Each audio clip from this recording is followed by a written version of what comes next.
everyone, I'm Lindsay Schooler, and this video is specifically for my students at West Liberty University. I want to provide you with tools to take home.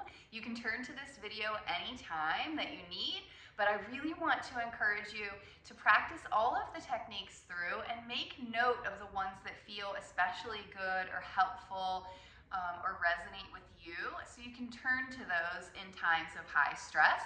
But it's great to practice all of these in times of low stress so that they're more incorporated into your toolkit to more easily and immediately pull from when that stress creeps back up and needs to be managed. Okay, so a lot of this stuff is going to seem a little odd. It's going to be even a bit different than what we usually do in class, but I want you to take a big breath in.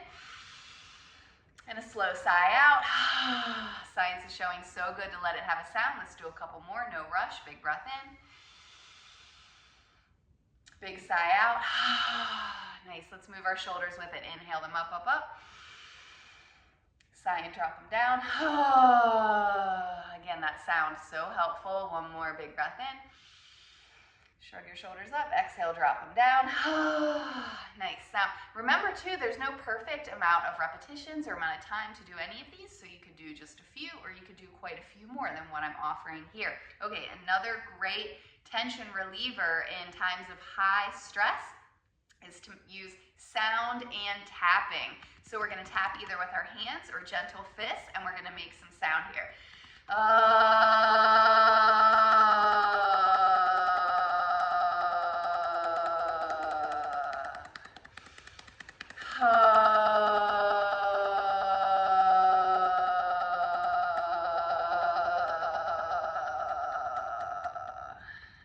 One more.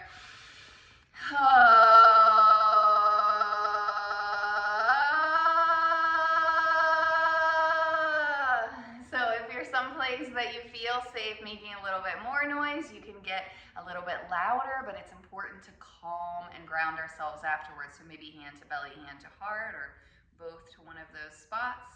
Taking some big slow breaths in, and some especially slow breaths out.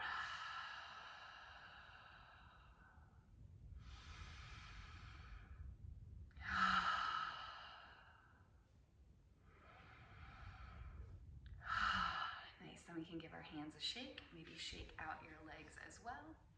We can always do this standing. I might do that in a moment too. So standing, shaking it out. So typically if I get triggered and feel like I'm about to have a neurodivergent meltdown or a sensory overload experience, it depends on exactly how I'm feeling, what tool I will turn to. So that's when I want to encourage you to put together a lot of tools that you can turn to. Sorry, I knew a commercial was going to come on that soothing TV channel. But typically I would start by shaking it out.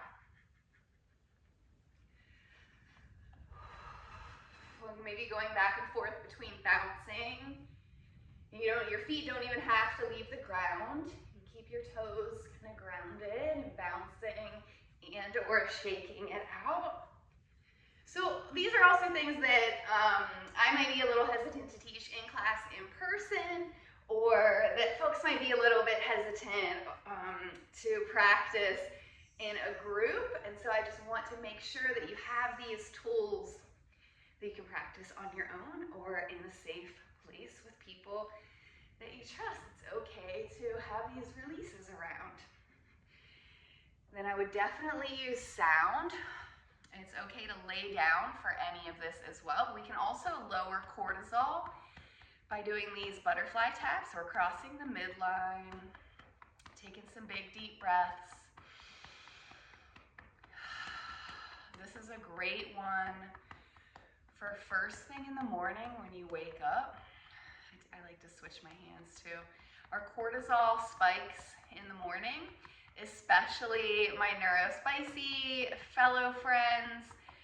ADHD and lots of things can cause our cortisol to spike especially high early in the morning.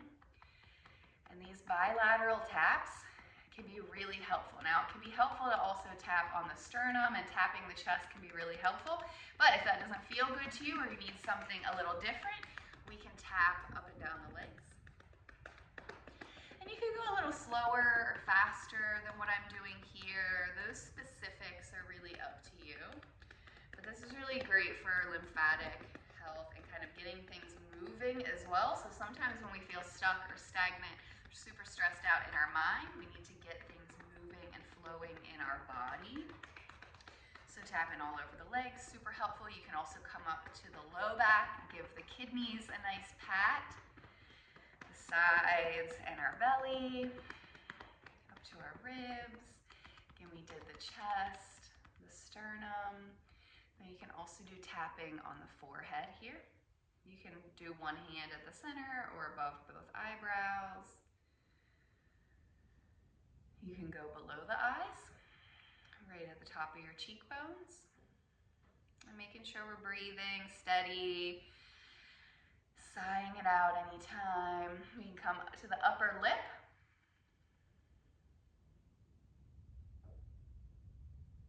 And below on the chin. And then we can come back down to the collarbones and the sternum. Okay, let me teach you some breathing techniques. So one that you can do even if you're in the middle of a difficult conversation or situation is to let your exhale be longer than your inhale. So take a couple breaths trying to feel into that. Still taking a full complete inhale, but just trying to make sure your exhale is longer than your inhale.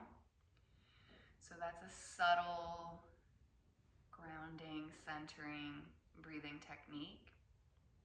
And another one that's a little less subtle, to calm ourselves down, we're gonna breathe only through the left side of our nose. And I'm not sure if this video will look opposite mirroring you, but usually I will take thumb kind of to the inside of the hand here. You can do this however works for you though. You're just gonna close off the right side and take maybe half a dozen slow breaths in and out of the left side nostril only.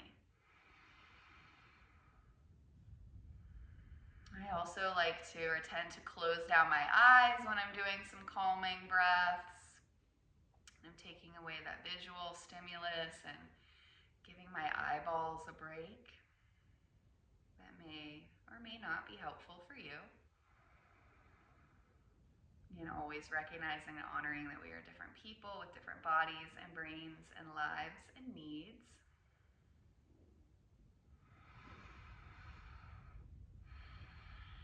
Now on the other hand, if you're needing some energy or needing to wake up, we can breathe in and out of the right side only. So that's another option if you're having more depressive symptoms or more low energy.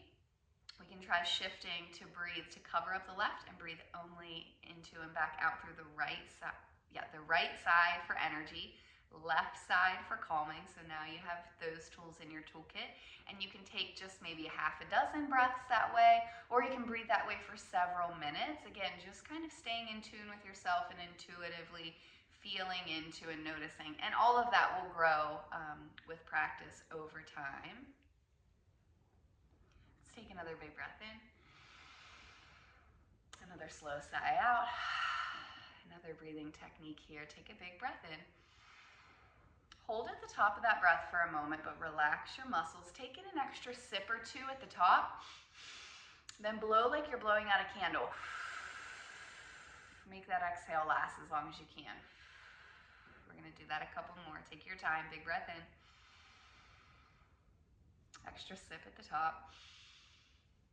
Blow it all out. Another breath in. Extra sip or two. Blow it all out. Nice. Take a big inhale, open up. Exhale, give yourself a big hug. We're gonna do that again, then we'll stay. Inhale, open up. Maybe switch which arm is on top. Once more each way. Inhale to open. Exhale to round.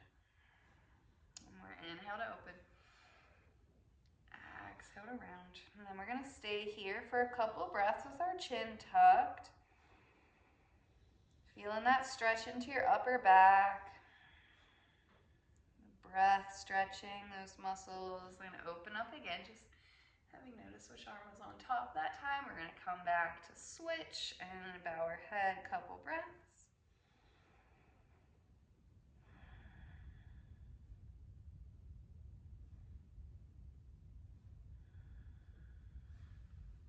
Nice, open back up. Bring your hands behind you here. Clasp either hands or wrists or forearms or elbows. And then just lift and lower your head a few times. So just reducing a bit of tension here in the head, neck, and shoulders.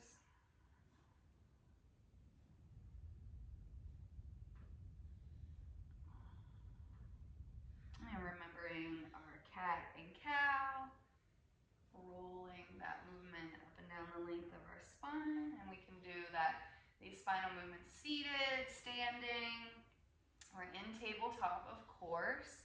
Let's reduce a little tension with that side bending here.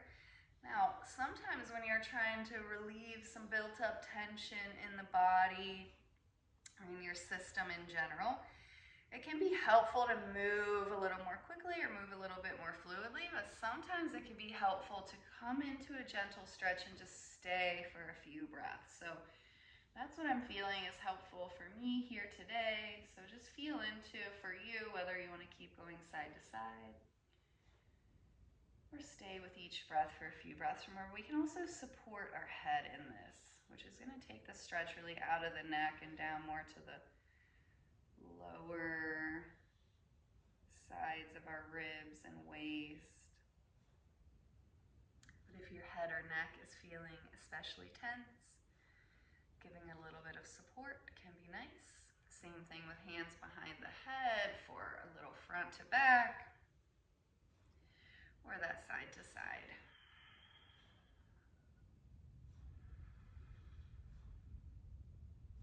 And then reaching out, big stretch, maybe bringing hands to the floor behind you or to clasp behind you, lifting your heart.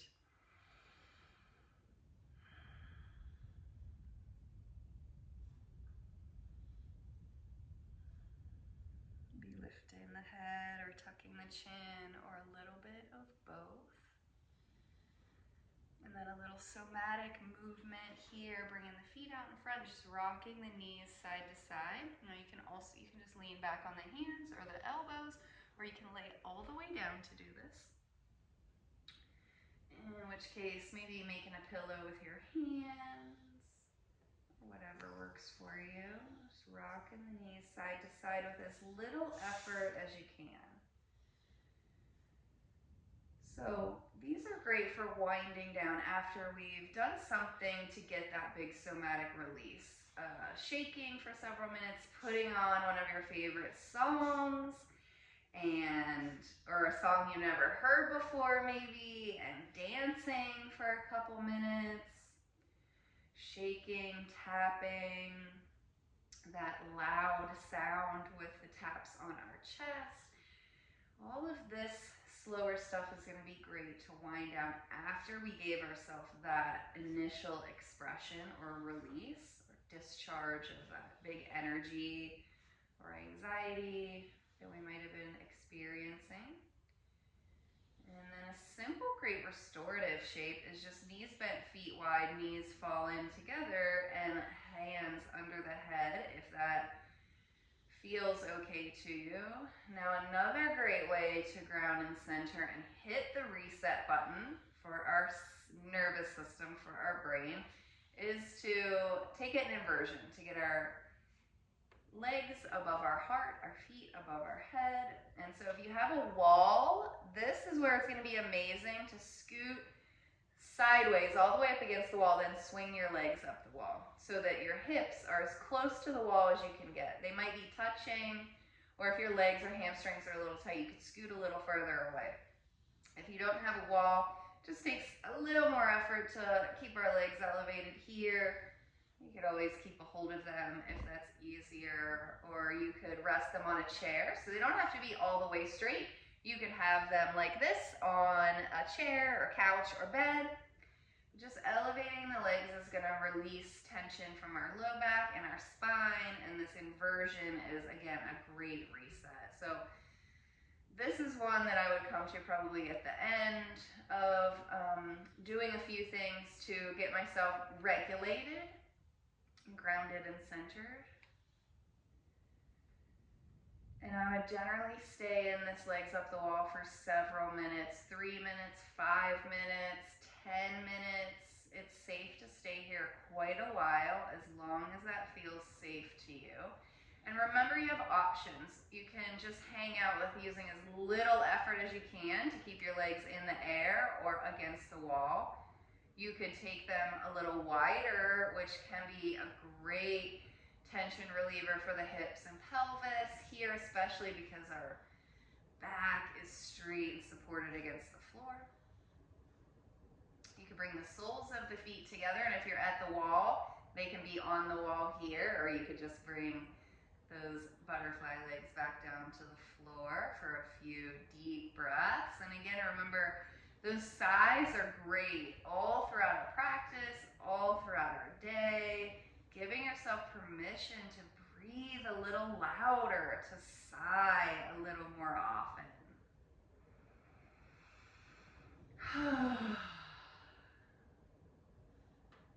People might ask if something's wrong or if everything's okay if you sigh in front of them, and so it might just take a little explanation, but eventually folks around you will get used to it. So coming out of that legs up the wall or that shape, whenever you're ready, you might roll to your side and take a moment to pause here. So don't underestimate the power of a transition, of taking a moment to transition.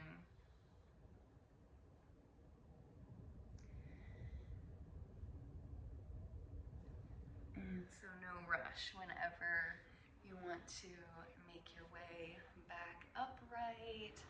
I want to thank you all for being here today. I want to show you my dogs right over here as well, because they're so sweet. And the power of pets, if you have them or are able to be around animals ever, or to watch animal videos, I think can be incredibly soothing. To spend time with animals, to see animals. Again, whether you're watching a video of the ocean, or a video of a fireplace, or a video of animals, or spending time with pets in your life. So thank you for caring well for yourself.